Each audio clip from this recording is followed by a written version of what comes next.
Hello, everyone, and welcome back to Trekyards. I am Captain Foley, I am Concogs. Welcome back. and today we're going to be talking about slingshots. So you go out in the backyard, you get a little stick shaped like a Y, get a rubber band, and everything you shoot, you lose. You know why? Because it goes back in time. And today we're going to be talking about. Yeah, I've always wondered why I was a kid. I would do a slingshot with my friends, and then all of a sudden, like a week later, just windows got smashed in the house constantly, and it's like, who's doing that? I can never find out who, and I that makes more sense now. It's just me from the past. Now you know. Damn. Knowing it's half the battle. Well, it would have been if I'd known then. I just lost that battle. I just kept losing. We'll make a giant slingshot and slingshot you back in time to tell your younger self. That way you knew ahead of time. And okay, we'll figure that out. Well, maybe Picard will show us how to do that. Or yep, get a ship and fly around the sun. There you go. Problem solved. Well, it's harder than that, surely, because they haven't done it in 100 years. We assume, maybe. Anyway, yeah, in the trailer for the Picard season 2, we did see we kind of know what's going on. There's an alternate reality, and they got to get back in time to stop something from happening or to make something happen. We're not sure. Basically, get pursued by some Federation ships on their way to the sun, and then An they evil slingshot Federation. around. Just a brief clarification. Yes. Yep. And then they slingshot around the sun. You see a time travel thing, and then you see Earth without the big hex grid on it. And it's quite a nice revelation, because we knew that the Borg Queen was going to have some influence on how to time travel. As Picard says in the last trailer, there are several ways to do it. And obviously in Trek we've seen a plethora of ways. It's practical if still challenging. And Slingshot we wondered about, because it was so easy in TOS that they did it as a side thought of doing a mission. It was how, and then Star Trek 4, there was a huge plot device, and while it was somewhat challenging, it was also, the idea of being challenging was also sidestepped by they're in a bird of prey that isn't very capable. So if you throw them in a proper ship, it didn't feel was difficult, and then never done again. In all the canon, I may use it in a fan film, who knows, but for some reason never brought back to in Trek. Now, yes, you could argue maybe they retconned it out in a gentle R because it's such a powerful thing, maybe people do it all the time. But to never slingshot again feels like an odd omission. And now here we are, years later, we finally got our first proper slingshot, and will it open the floodgates? I don't know. What do you think? What did you think when you saw this being the way they travel back? I like it. It was a nice callback. It'll be cool to see. I mean, the effect that they have is pretty impressive looking. We did see kind of in the remastered TOS the janky going around the sun, and then we also saw the bird of prey with the streaks, which was really cool. Actually, it was very cinematic, obviously, because it was a movie. But this one has got a little bit of a different thing going on. It almost does feel like there is some Borg influence with this time travel jump as well. Maybe there's something that they need in addition to a slingshot. Because if anybody could just do this, you'd have people doing it all the time. Joyriders as kids would hop in their starfighters and go back in time. But that's why you have the 20th century relativity cops to stop it. Only in one reality, apparently. I know. That's literally why they exist, to stop stuff like that. Literally, that's their entire job description. Yeah, no, for sure. And yeah, unlike the space effects of the ships flying, which are pretty terribly lit, and I think we can all agree to that, these effects of the ship look phenomenal. I mean, they're very good at particle effects and stuff that's more not Trek-based and just sort of space-based. They're always very good at those. And it looked great. The Lesserine looked great. And definitely, yeah, it wasn't... I always think of a time jump being sort of phasing into the past. I mean, because, they're traveling at warp, so it's warp but added. Whereas the way this is presented, it feels like some sort of portal they're going through. Because warp doesn't look like that. Exiting and entering warp doesn't look like that either. So it's not a classic time jump. And later in the trailer, which is definitely surprising, we saw the Borg Queen, or this Borg Queen, not this new version of the Borg Queen's new alternate design on the ship as well. So it is on the Lesserina. They do take it with them, either half assembled or they find a new one with a full body. But it is attached, it's connected, so maybe the Borg Queen is needed to make the calculations of doing some sort of, like you say, Borg connected time jump thing, which would be the Borg Queen designed to think about data on an unprecedented level.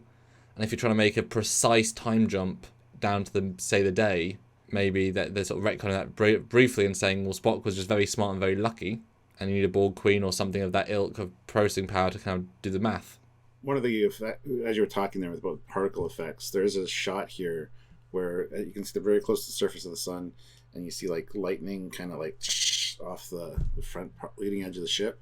I think it's a fantastic looking design. And yes, there is like a warp. It almost looks similar to the one that they went through in First Contact. So it does kind of have It does. The Borg. It does kind of have the Borg kind of influence. So because it was just a thing they did. They just did it. And then the Enterprise E did it back. Well, they had the calculations, I guess, from what the Borg sphere was emitting at the time. But... Exactly. So they have the ability to do it because they did it. Oh, Jean-Luc should be like, I can travel back, and I've done that before.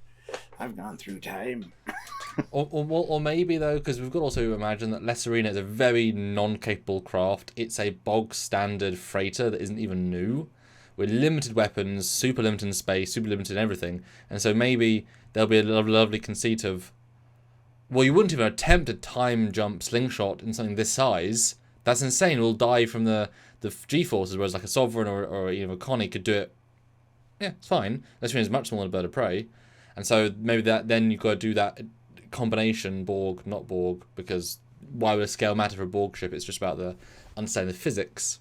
So maybe it's just, well, we can't steal a Connie, we can't steal Enterprise D, we can't steal the E, so we have to unless Arena. How do we make that work? So maybe that's kind of the conceit. That'd be great if they're talking about the time travel thing on La Sirena, and they're like, well, this ship's really not capable of it, and they kind of look out the window, and there's like a Sovereign sitting there. Like, if only we could... It'd be so easy! Yeah.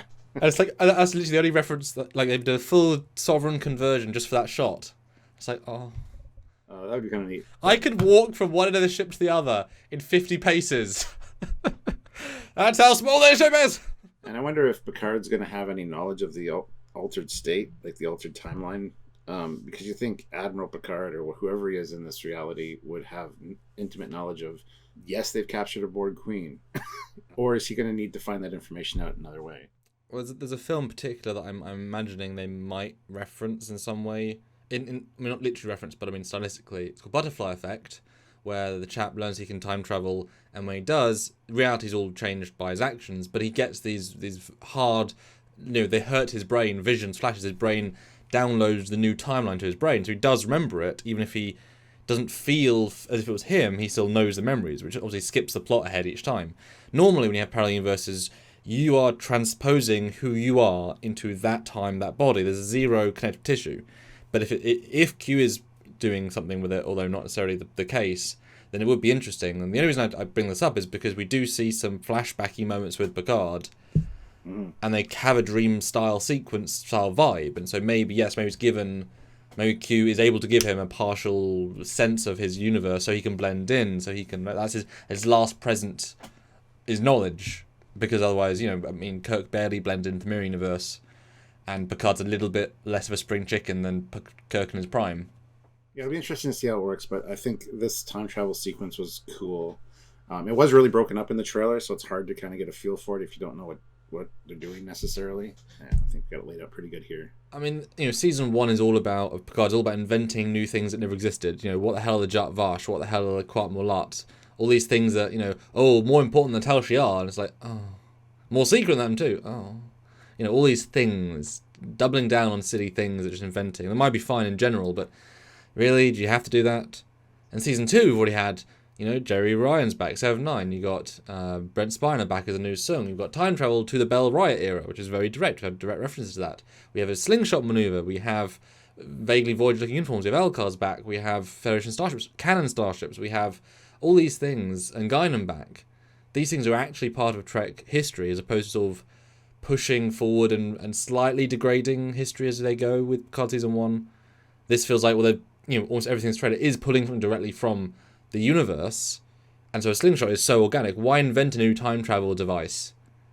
You got literally the easiest one, quote unquote. So yeah, that's really and hey, might even have an Admiral Janeway cameo who stole the device from the dude again. Different evil Janeway.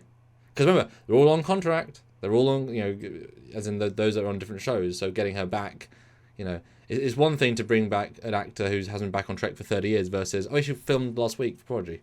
Do you want to have one more day of work? And she's got announced for Star Trek Online. So, Kate, come be evil Janeway for the first episode. That'd be a great cameo. Yes, it would.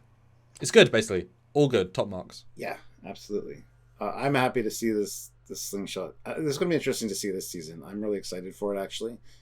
It is kind of a step in the right direction after season 1. So I'm Well, we hope. Let's not give them the credit of seeing it yet, because they do alter things, do change things, do change perception. So it looks better. And there's Samuel, the voice of reason. Sorry, my excitement. Wait, the voice of Reasoner, Lasarina, voice of Reasoner. Comment down below what you think about the slingshot effect, and are you excited about the time travel aspect of the show? Any thoughts, theories, put them down there. And if you want to share your thoughts or theories with us in live form, you can do so. We do a lot of lives talking about this kind of thing, so you can join us and super chat and get your thoughts in live. We do read them all on the air, and we do discuss them, so if you can, please do. And if you don't want to miss those, subscribe and click the notification bell icon so you get notified when we do those lives, because we do them quite often. And they're full of informative breakdown stuff, including our normal weekly content, which is rendered. Well, this is one of those things, obviously, very detailed, very specific. We love doing them. And if you want to support what we do to do these contents, which are all free for you to enjoy, then Patreon, which is monthly, joining the YouTube channel, also monthly. Any amount from $5 onwards is really appreciated. Or super chatting during those lives is really great. We love that interaction. Or buying merch from down below. It doesn't help us too much, but it's just cool. Exactly. Cool's cool. Yeah. So until next time, guys, he is Commander Coffee. He is Captain Foley. And we'll see you guys in the future.